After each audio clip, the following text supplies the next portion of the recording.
예, 여러분 안녕하십니까. 그 태풍 때문에 원격 수업을 갑작스럽게 하게 됐는데, 여러분들 아마 언어의 본질과 관련된 활동지를 3반을 아직 받지 못했을 겁니다. 그래서 선생님이 밑에 파일을 올려놨으니까 그 파일을 열어보시고, 활동지의 내용을 선생님과 같이 오늘 하루 수업을 한번 해보도록 하겠습니다.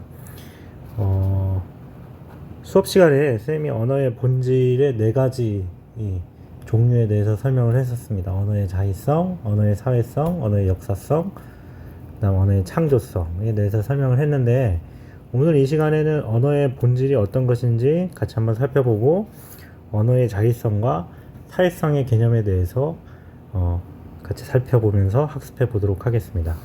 먼저 밑에 파일 열어보시고 언어의 본질, 1페이지 언어의 본질에 대해서 같이 한번 살펴보겠습니다. 자, 언어의 본질이라고 하는 것은, 잠시만요. 색깔을 조금 바꿔보도록 할게요.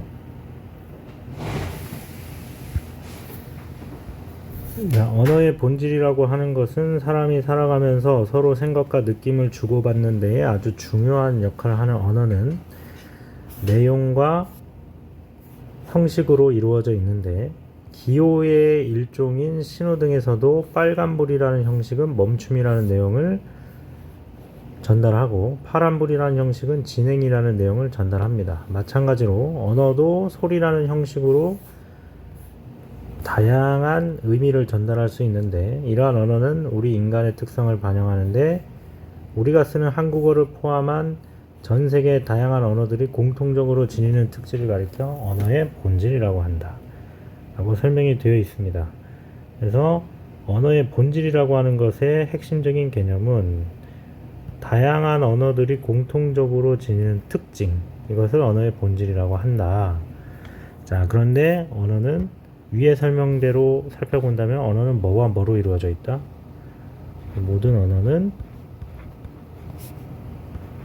내용과 형식으로 이루어져 있다. 여기에서의 내용은 뭘 의미한다?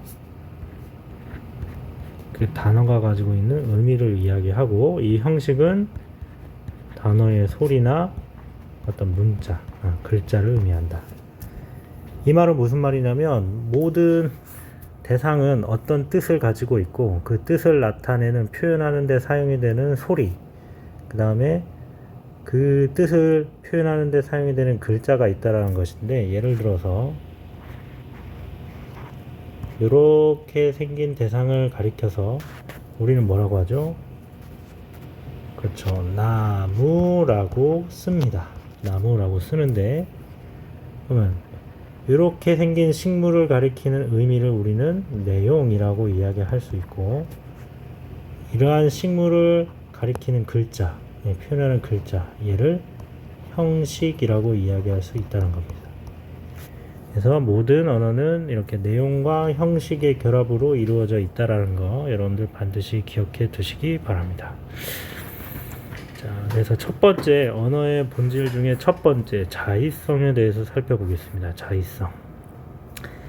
자, 1번 문제를 보시면 소리를 흉내내는 다음의 말들을 발음해보고 어떤 동물의 울음소리인지를 추측해보자 라고 했는데, 자, 영국에서는 리빗, 중국에서는 궈거, 일본에서는 캐로캐로라고 운다 라고 표현되는, 그러니까 이 리빗, 궈거, 캐로캐로는 위에 앞서 설명했던 내용대로 살펴본다면 리빗, 궈거, 캐로캐로는 이 동물의 울음소리를 표현한 거죠. 그래서 이 궈거, 리빗, 캐로캐로는 이 동물의 소리죠. 소리를 이제 글자로 표현한 거니까 형식이라고 이야기할 수 있겠습니다.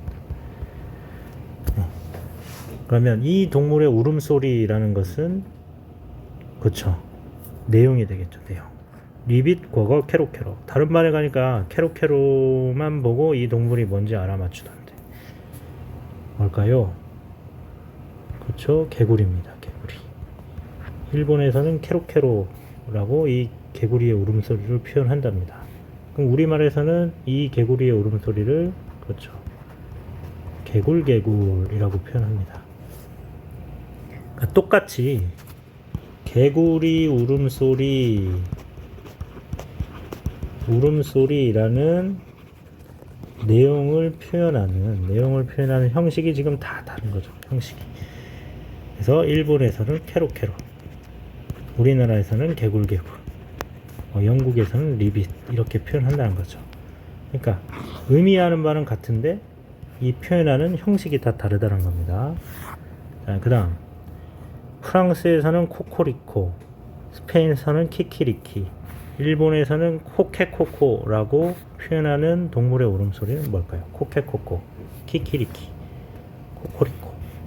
비슷한 소리를 내는 동물을 여러분들이 유추해 본다면, 그렇죠, 대부분의 학생들이 닭이라고 이야기를 할 텐데, 닭은 우리나라에서는 꼬끼요라고 울음소리를 표현합니다. 꼬끼요. 혹은 뭐 꼬꼬대이라고 표현을 하죠. 자, 다음. 자, 영국에서는 퀘, 프랑스에서는 쿠엥, 터키에서는 와크라고 울음소리를 표현하는 동물은 뭘까요? 오리입니다. 오리. 이 오리는 우리나라에서는 꽥꽥이라고 울음소리를 표현을 합니다. 자, 그러니까 개구리 울음소리, 닭 울음소리, 오리 울음소리라는 것은 이 언어의, 이 단어의 내용이 되는 것이고, 이걸 개굴개굴, 꼬끼요, 꼬꼬대, 꽥꽥이라고 표현하는 것은 이 단어의 형식이 되는 겁니다. 형식. 그래서 이 내용과 형식의 결합으로 하나의 언어가 이루어진다라는 건데, 여러분들 1번 내용에서 살펴볼 수 있듯이 개구리 울음소리, 닭 울음소리, 오리 울음소리를 표현하는 각 나라별 언어의 표현이, 즉 형식이 다 다르다라는 거 확인할 수 있습니다. 그렇다면 1번의 내용을 바탕으로 해서 소리와 의미가 필연적인 것이냐 아니면 그렇지 않느냐, 이걸 우리가 판단을 해볼 수 있을 텐데, 그죠? 판단해 볼 수 있겠지. 자, 그러면 필연적이라는 말과 이제 자의적이다라는 말은 어떤 의미이냐를 먼저 살펴보겠습니다. 필연적이라는 것은 사물이나 사건 따위가 반드시 그렇게 될 수밖에 없는 것이라는 뜻을 가지고 있고, 자의적이라는 것은 일정한 원칙이나 법칙에 따르지 않고 자기 멋대로 하는 것을 자의적이라고 합니다. 한마디로 이야기하면 필연적이라는 것은 어떤 하나가 있다면 규칙적인 것이기 때문에 반드시 예상되는 결과가 나와야 되는 겁니다.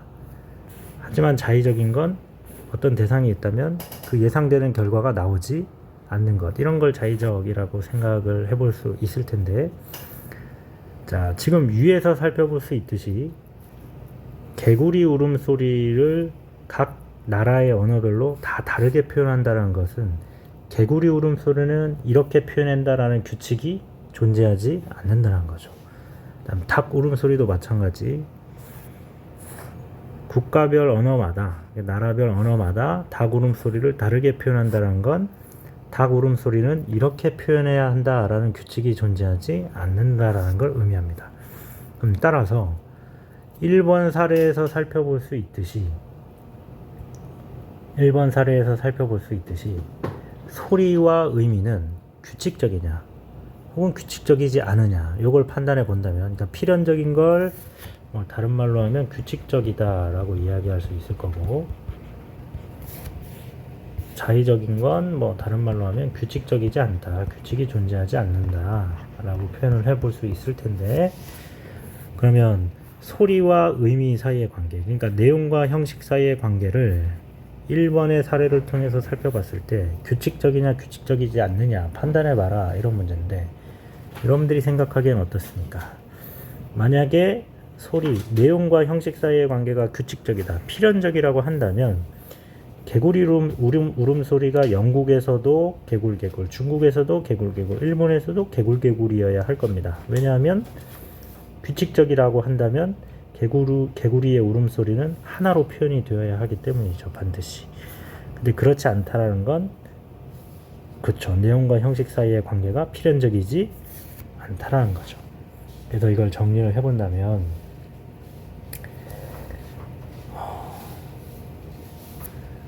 우리가 듣는 동물 울음소리와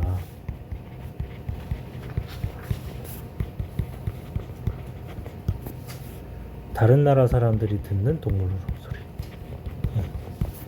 다른 나라 사람들이 듣는 동물 울음소리가 지금 다 어떻게 표현되고 있습니까? 다 다른 형식으로 표현되고 있죠. 형식으로 표현되고 있기 때문에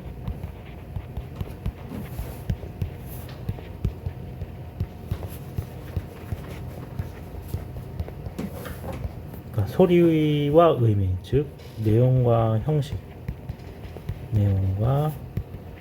형식의 관계는 필연적이다, 필연적이지 않다. 그렇죠. 필연적이지 않다 라고 정리해 볼 수 있겠습니다.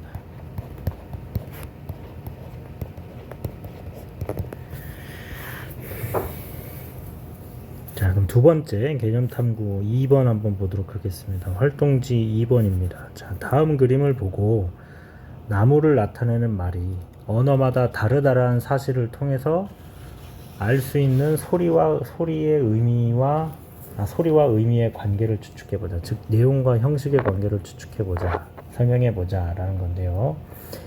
자, 지금 보시면 우리가 나무라고 알고 있는 대상을 영어에서는 트리라고 얘기하고, 일본어에서는 기라고 얘기하고, 중국어에서는 무라고 얘기하고, 우리는 나무라고 부르죠. 근데 영어에서 트리, 일본어에서 기, 중국어에서 무, 우리나라에서 나무라고 가리키는 대상은 다 똑같습니다. 이거예요. 즉 뭐가 같다는 겁니까? 트리, 기, 나무, 무가 가리키는, 그렇죠, 내용은 다 같다. 내용은 다 같다. 뭐만 다르다? 그렇죠. 뭐가 다르다? 형식이 다르다라는 거죠. 그러니까 똑같은 대상을 가리키는데 그걸 표현하는 형식은 언어마다 다 다르다라는 거죠. 예. 즉 언어에서 소리와 의미는 어떤 관계다? 필연적으로 결합한 것이다? 아니죠. 아까 자의적이다라는 말의 의미가 뭐였죠? 규칙 없이 제멋대로라는 뜻을 가지고 있었지. 그래서 이 사례를 통해서 살펴볼 수 있듯이 나무라는 대상, 나무라는 동일한 대상을 가리키는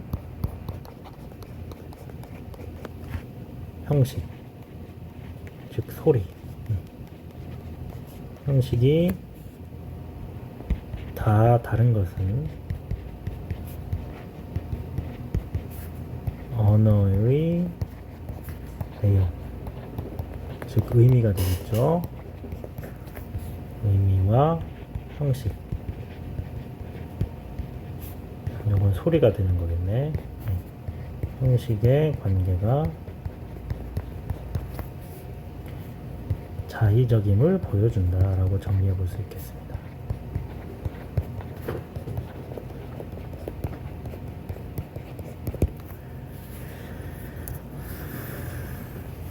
그 다음 2번 한번 볼까요?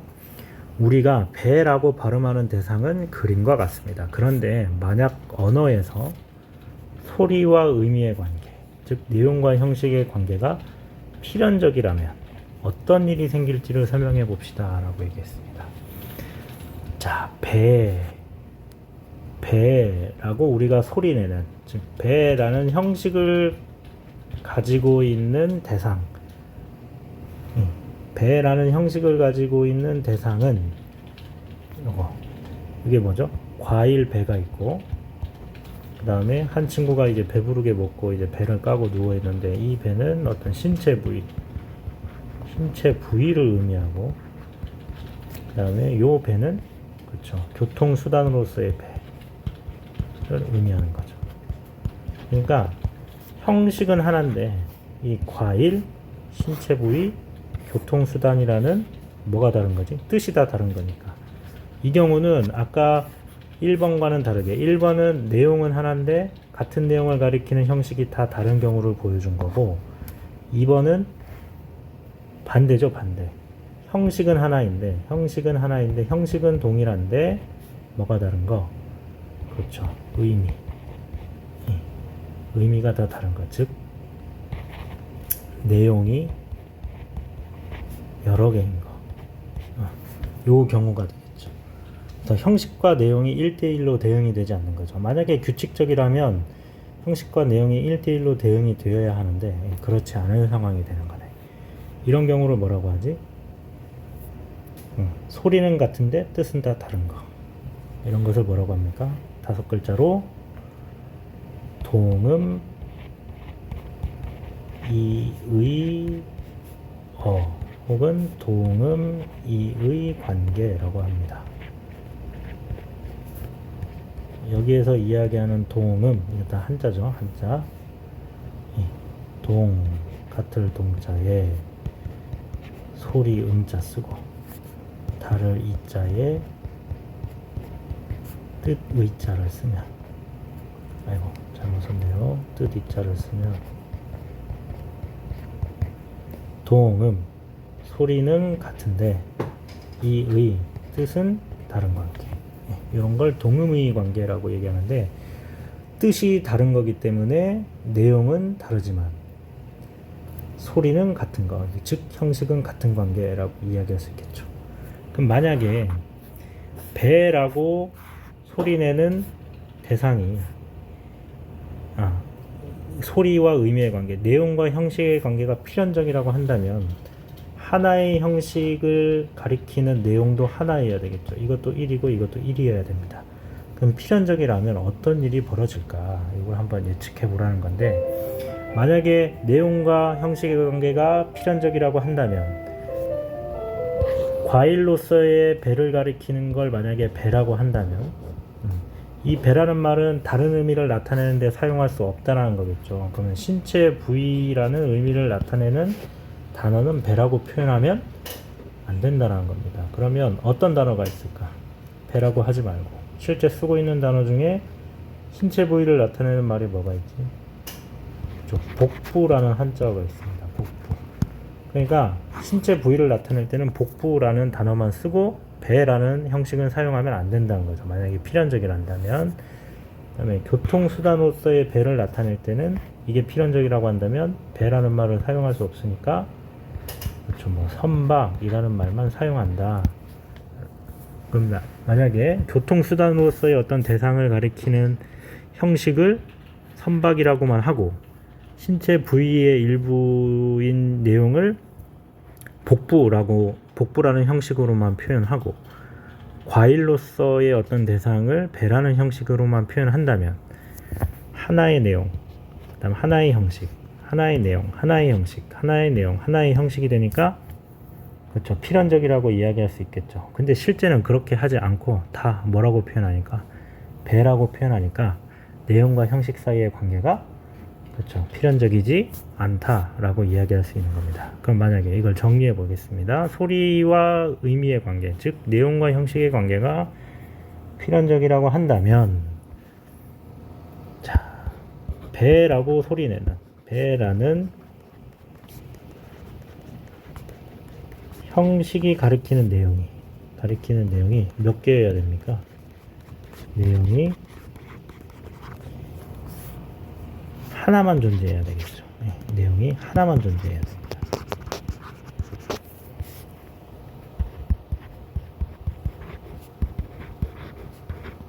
그럼 기존에 우리가 배라고 부르고 있는 어떤 내용들을 표현하기 위해서는 다른 형식을 사용해야 된다는 거겠죠. 그래서 기존에 정리를 해본다면 사용하는 교통수단 혹은 신체 부위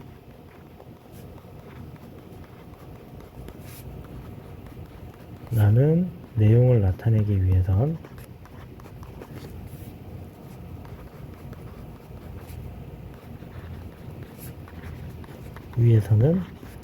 배라는 형식을 사용할 수 없겠죠. 필연적이란다면 배라는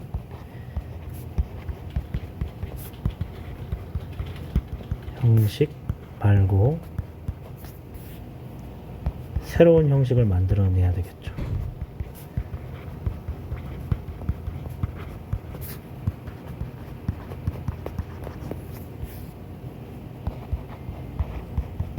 필연적이라면 그래야 되겠죠. 근데 실제 우리 언어 생활 속에서는 신체 부위든 교통수단이든 과일이든 다 배라고 부르기 때문에, 그렇죠. 다 배라고 부르기 때문에 내용과 형식이 필연적이지 않다라는 겁니다.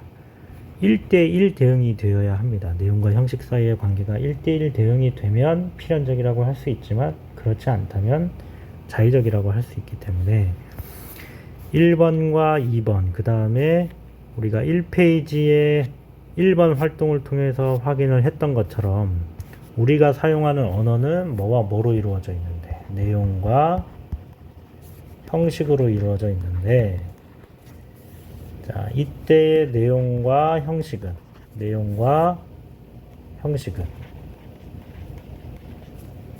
어떤 관계가 아니다? 그렇죠. 필연적인 관계가 아니다라는 거 우리 확인했죠. 필연적인 관계가 아니다. 그래서 우리가 쓰는 언어는 모두 임의적으로 정해져 있는데, 이때 임의적이라는 말이 바로 자의적이라는 말입니다. 정해져 있는데, 임의적으로 정해져 있는 기호를 반복해서 배우고 익힌 것이다. 이러한 언어의 본질을 우리 뭐라고 한다? 언어의 자의성이라고 한다. 자, 더 쉽게 정리를 해보면, 언어라고 하는 것은 내용과 형식으로 이루어져 있는데, 이 내용과 형식 사이의 관계는 규칙적인 것이 아니라 불규칙적이다.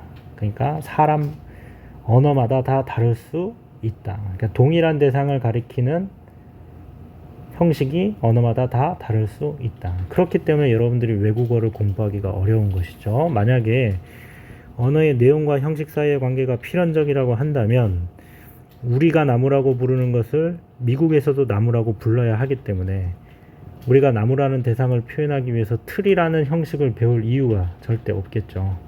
그럼 여러분들이 외국어를 배울 필요가 없는데, 언어라고 하는 것은 필연적인 관계에 놓여 있지 않기 때문에 나라마다 똑같은 대상을 의미하는 형식이 다 다른 거죠. 그래서 여러분들이 영어도 배워야 되고 중국어도 배워야 되고 일본어도 배워야 되는 문제가 생기는 겁니다. 만약에 필연적이라면 외국어 공부를 할 필요가 없겠죠. 자, 이러한 언어의 특성을 뭐라고 한다? 자의성이라고 한다. 다시 한번 기억해 두시기 바랍니다. 자, 그 다음 개념 탐구 활동 3번 우리 같이 한번 볼 텐데요. 자, 다음 글을 읽고 물음에 답해 봅시다. 이 글은 페터 빅셀이라는 사람의 책상은 책상이다 라는 글의 일부인데요. 이게 교과서에도 실려 있습니다. 교과서에도 실려 있는데 교과서에는 아주 일부만 실려 있기 때문에 그 부분을 조금 더 자세하게 선생님이 여기다가 활동지에다가 실어 놨습니다. 같이 한번 읽어 볼게요. 프랑스 사람들은 침대를 리라고 하고 책상을 타블, 그림을 타블로, 의자를 세즈라고 한다. 그러면서도 서로 다 알아듣는다.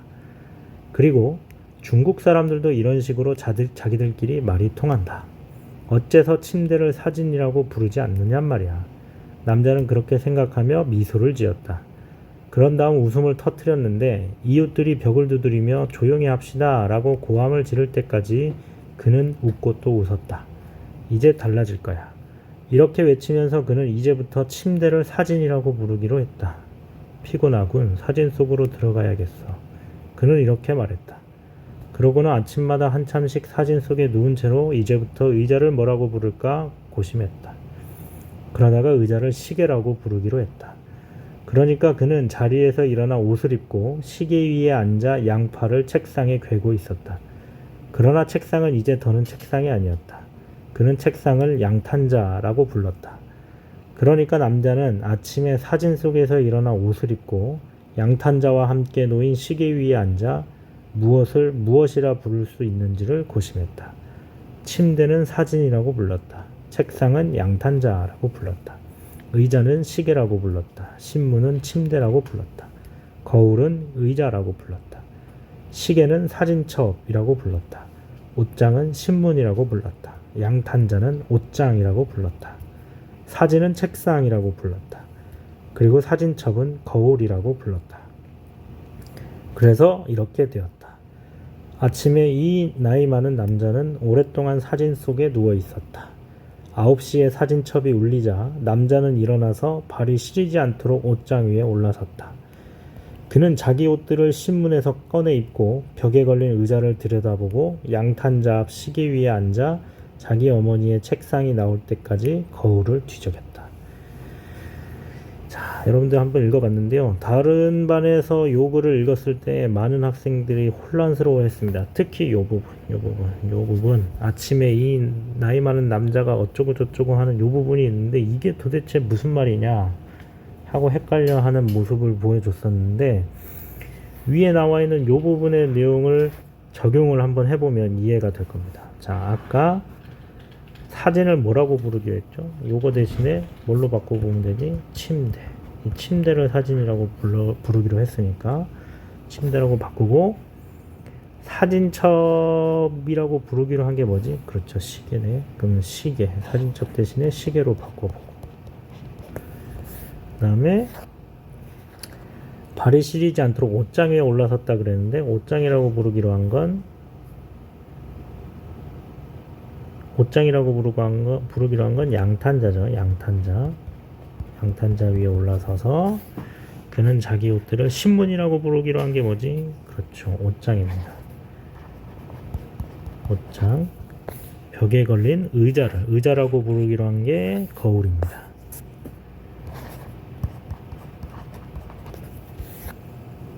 그 다음에 양탄자라고 부르기로 한 게 책상이죠. 시계라고 부르기로 한 게 그쵸, 의자입니다. 의자. 그 다음에 책상이라고 부르기로 한 게 사진이고요. 거울이라고 부르기로 한 게 뭐였습니까? 사진첩이네요. 이렇게 읽어보면 이해가 됩니다. 자, 읽어볼까요? 아침에 이 나이 많은 남자는 오랫동안 침대 속에 누워 있었다. 9시에 시계가 울리자 남자는 일어나서 발이 시리지 않도록 양탄자 위에 올라섰다. 그는 자기 옷들을 옷장에서 꺼내 입고 벽에 걸린 거울을 들여다보고 책상 앞 의자에 앉아 자기 어머니의 사진이 나올 때까지 사진첩을 뒤적였다. 이러면 이해가 되는데 이렇게 뭐 사진은 침대라고 부르고 사진첩은 시계라고 부르기로 자기 멋대로, 그러니까 아까 우리가 배웠던 개념으로 설명하자면 자의적으로 대상의 형식, 그러니까 의미에 대한, 내용에 대한 형식을 바꿔 불렀기 때문에 여러분들이 대단히 혼동스러워 한 거죠. 우리가 사람의 모습을 비춰보는 대상을 거울이라고 부르기로 했는데 이 남자는 이 거울을 사진첩이라고 부르기로 하니까 우리가 부르기로 한 사진첩은 사진을 꽂아 놓는 책을 사진첩이라고 부르기로 했는데 이걸 거울이라고 부르고 자빠져 있으니 이게 헷갈리는 거죠. 자, 그러면 밑에 문제들을 같이 한번 정리를 해보겠습니다. 이 내용 우리가 살펴봤으니까 윗글에서 언어의 자의성을 설명할 수 있는 부분을 찾아 적어봅시다 라고 했는데 언어의 자의성이란, 자, 위로 올라가서 다시 한번 정리해 볼게요. 언어의 자의성은 어떤 거?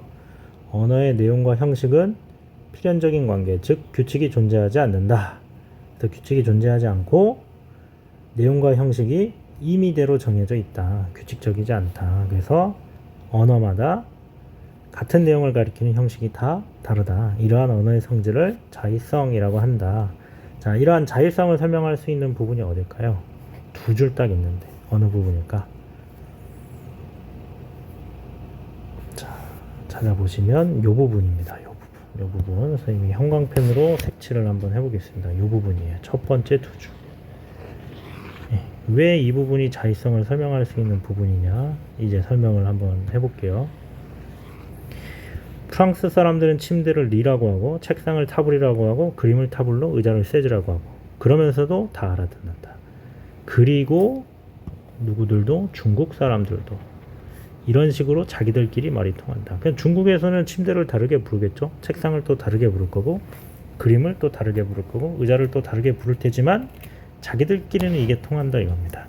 즉 책상, 그림, 의자, 그 다음에 침대를 가리키는 형식이 지금 다 다른 거죠. 내용은 프랑스나 중국이나 똑같습니다. 중국어나 프랑스어나 리를 가리키는 건 침대, 뭐 타블이라고 부르는 건 책상, 그 다음에 뭐 중국어로 뭐 책상이나 침대를 뭐라고 하는지 선생님 잘 모르겠습니다만, 자기들만의 형식으로, 중국 사람들이 부르는 형식으로 이것은 침대다, 이것은 책상이다, 이것은 그림이다, 이것은 의자다 라고 이해를 할 겁니다. 그래서 프랑스어와 중국어에서 가리키는 형식이 다 다르다는 걸 의미하니까 요 두 줄이 바로 언어의 자의성을 설명할 수 있는 부분이라고 이야기할 수 있겠죠. 자, 그 다음에 2번 한번 볼까요? 2번. 남자가 단어를 어떻게 바꿨는지 확인해보고 이러한 언어 생활이 사회적으로 가능할지 상상해보고 그 이유를 적어봅시다. 자, 여러분들 아까 읽어보셔서 알겠지만 이게 무슨 말인지 당최 이해가 되지 않았죠. 그리고 남자가 바꿔 부르기로 한 형식들이 어떤 것인지, 같은 내용을 가리키는 형식들이 어떤 것인지 위에서 한번 정리를 해봤습니다.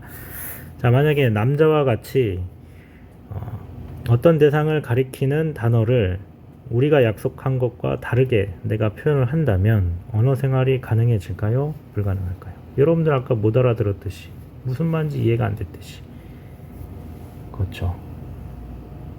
언어 생활이 상당히 어려워지겠죠. 왜냐하면 남자는 지금 혼자만 사용하는 언어로 소통을 하기 때문에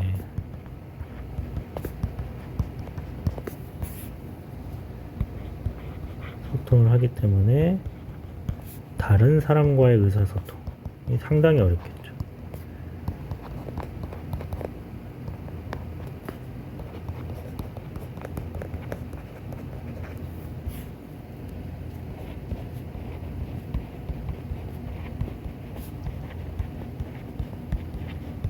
즉 우리가 앉아서 공부하는 어떤 가구, 요거를 책상이라고 부르기로 이렇게 부르기로 이제 우리가 다 모여서 뭐 투표를 통해서 결정한 건 아니지만 수많은 사람들이 오랜 시간에 걸쳐서 책상에 앉아서 공부하는 것은 우리나라에서는 책상이라고 부르기로 했고 미국에서는 데스크라고 부르기로 한 겁니다. 그럼 부르기로 했다면 우리가 표준어를 사용하는 이유가 있듯이, 그러니까 각 지역별 언어로 이야기를 하면 소통이 서로 안 되니까 한 지역의 언어를 표준어로 삼아서 모든 사람들이 그 표준어를 사용하면 의사소통이 잘 되는 것처럼, 만약에 책상을 책상이라고 부르기로 했다면 다 책상이라고 불러야만 의사소통이 가능한 거죠. 근데 어떤 사람은 책상을 의자라고 부르고 어떤 사람은 책상을 시계라고 부른다면 서로 같은 걸 가리키고는 있지만 알고 있는 형식이 다 다르기 때문에 의사소통이 원활하게 이루어지지 않겠죠. 그래서 남자처럼 언어 생활을 한다면 혼자만 살아가는 세상에서는 뭐 가능할 수도 있겠지만 세상이 그런 것이 아니기 때문에 어떤 사회적인 약속이 존재하는 것이기 때문에 그렇게 부르기로 했다면 그렇게 불러야 되는 게 맞습니다. 그래서 자기 멋대로 그 약속을 깨서는 안 된다는 거죠. 그럼 윗글의 이야기를 바탕으로 해서 원활한 의사소통을 하기 위해서는 그럼 어떻게 해야 될까요?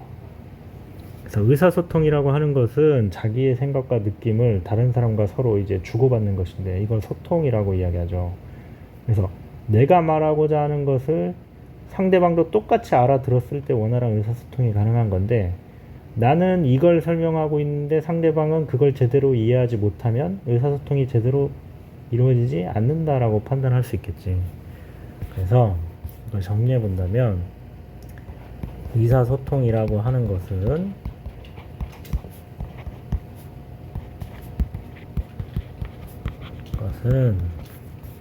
자신의 생각을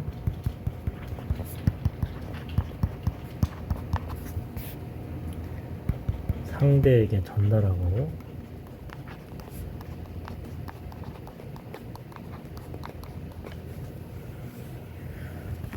상대의 생각은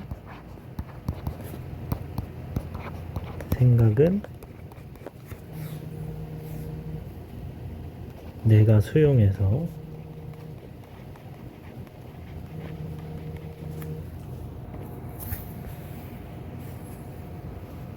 서로의 생각을 이해하는 겁니다.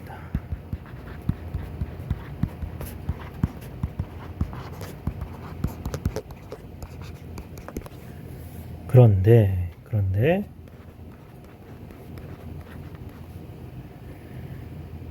네, 내가 이야기하는 것을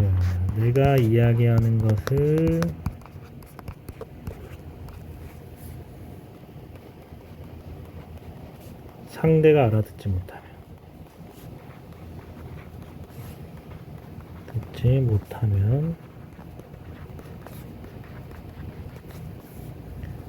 소통이 원활하게 이루어진다고 보기 어렵죠. 소통이 원활하다고 보기 어렵습니다.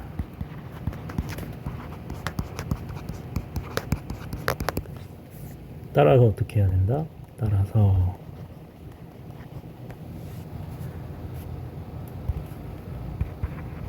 모두가 이해할 수 있는 언어로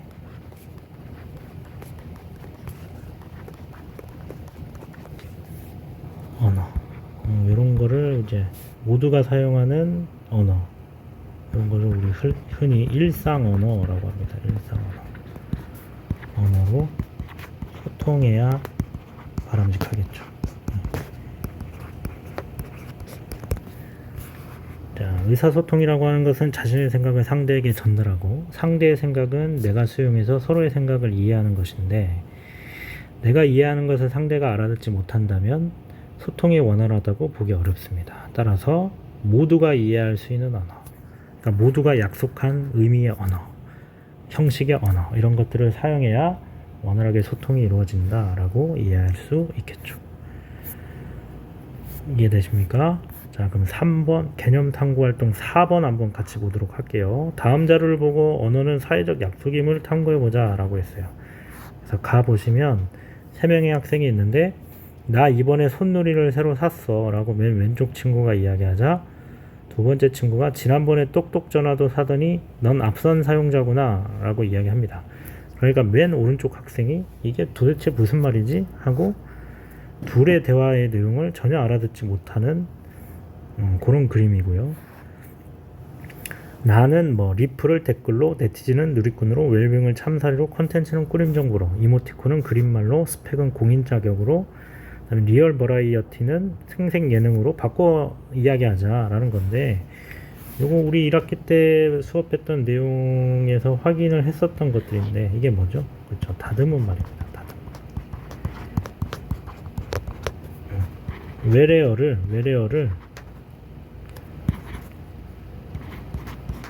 외래어를 너무 남발해서 우리 고유어가 설 자리가 없으니까 이 외래어들을 우리 고유어로 바꿔 쓸 수 있는 것들은 바꿔 쓰자 해서 국립국어원에서 제시한 말들을 우리 다듬은 말, 순화어라고 한다고 1학기 때 배웠습니다. 그래서 이 손놀이는 뭘 의미할까요? 손놀이 틀. 뭐지? 손놀이 틀. 그렇죠. 이거는 뭐 핸드폰 이야기하는 거죠. 핸드폰. 그 다음에 똑똑전화니까 스마트폰입니다. 스마트폰. 그 다음에 앞선 사용자, 이런 거 우리 뭐라고 하죠? 얼리 어답터라고 하죠. 얼리 어답터. 그래서 핸드폰, 스마트폰, 얼리 어답터라는 것을 뭐 각각 손누리틀, 똑똑전화, 그 다음에 앞선 사용자, 이렇게 바꿔 부르게 된 겁니다. 이 두 학생이. 그러니까 국립국어원의 그 다듬은 말 페이지를 열심히 공부한 학생인데, 맨 오른쪽 학생은 이걸 전혀 알아듣지 못했어요. 그러니까 공부를 안 한 거죠. 그래서 가의 1번 보시면, 가의 가장 오른쪽 학생이 두 사람의 대화를 이해하지 못하는 이유가 뭘까요? 그러니까 손놀이틀, 여러분도 이게 무슨 말인지 아십니까? 똑똑전화, 앞선 사용자 다 모르죠. 그러니까 얘네 둘은 아는데 나머지 사람들은 다 모르는 거네. 그래서 이 왼쪽 두 학생, 그러니까 맨 오른쪽에 있는 학생을 제외한 왼쪽 두 학생, 남녀 학생이 사용하는 단어들이,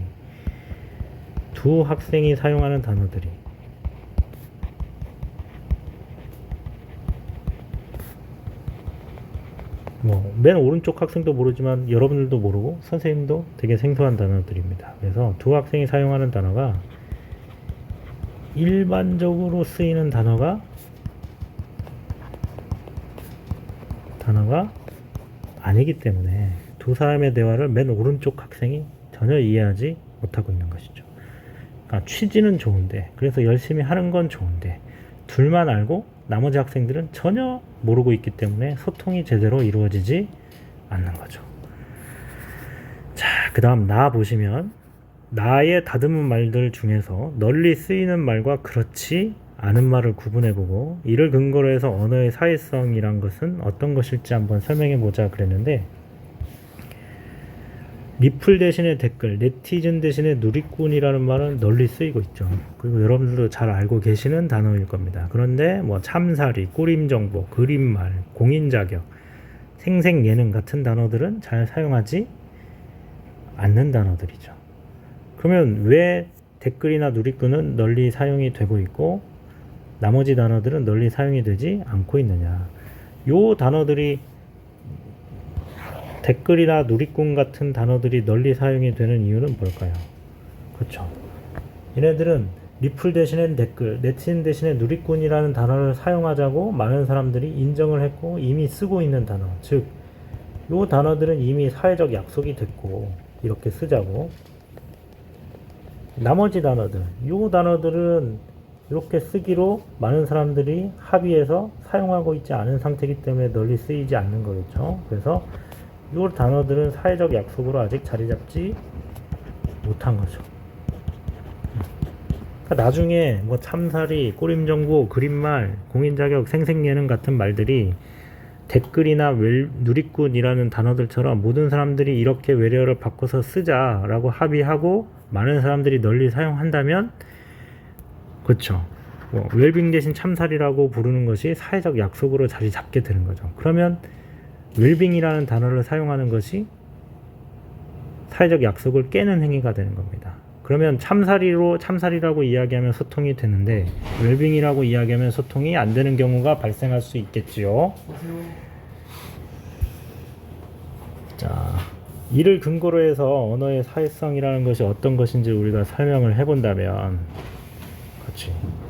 사회적 약속으로 많은 사람들에게 받아들여져서 이것이 일상적으로 사용이 되어야만 의사소통이 가능해진다. 이런 것들이 언어의 사회성이다 라고 정리를 해볼 수가 있겠죠. 그래서 이번에 그 내용을 우리가 정리를 하고 오늘 수업을 마무리 한번 해보도록 하겠습니다. 그럼 언어는 자의성, 즉 규칙성을 가지고 있지는 않지만 내용과 형식 사이에 대상을 표현하는 언어의 내용과 형식의 관계가 일단 정해지면, 그러니까 요렇게 생긴 걸 우리가 나무라고 부르기로 약속을 일단 하면 그 사회적 약속이 성립이 되면 그 언어를 사용하는 사람들은 그 약속을 지켜야만 원활한 무엇이 가능하다? 의사소통이 가능해집니다. 근데 그 약속을 깬다. 그러면 소통이 당연히 어려워지겠죠. 그러므로 개인은 언어의 내용과 형식의 관계를 자의적으로, 즉 제멋대로 바꿔 쓸 수 없다. 이러한 언어의 본질을 뭐라고 한다? 언어의 사회성이라고 한다. 자, 그럼 언어의 사회성이란 뭐다? 한 번 정해진 언어의 내용과 형식 사이의 관계를 개인이 함부로 바꿔 쓸 수 없는 것. 이걸 언어의 사회성이라고 하고, 앞서 우리가 살펴봤었던 언어의 자의성을 다시 한번 정리해 본다면, 모든 언어는 내용과 형식으로 이루어져 있는데 그 내용과 형식 사이의 관계는 필연적이지 않다. 그래서 나라마다 같은 내용을 의미하는 가리키는 형식이 다 다를 수 있다. 그래서 모든 언어의 내용과 형식은 자의적으로 연결되어 있다. 이게 언어의 자의성이 되겠습니다. 그래서 언어의 자의성과 언어의 사회성에 대해서 오늘 이 시간 우리 같이 한번 살펴봤는데, 교과서에 나오는 언어의 자의성과 사회성에 관련된 내용들은 우리가 대면 수업을 할 때 다시 한번 정리해 보기로 하고, 오늘 수업한 내용 궁금한 거 있으면 댓글로 달아주시고요. 아니면 뭐 대면 수업을 할 때 질문을 하셔도 좋습니다. 그래서 복습 잘 하시고 다음 시간은 얼굴 보면서 같이 수업을 하도록 해보겠습니다. 자, 수고하셨습니다.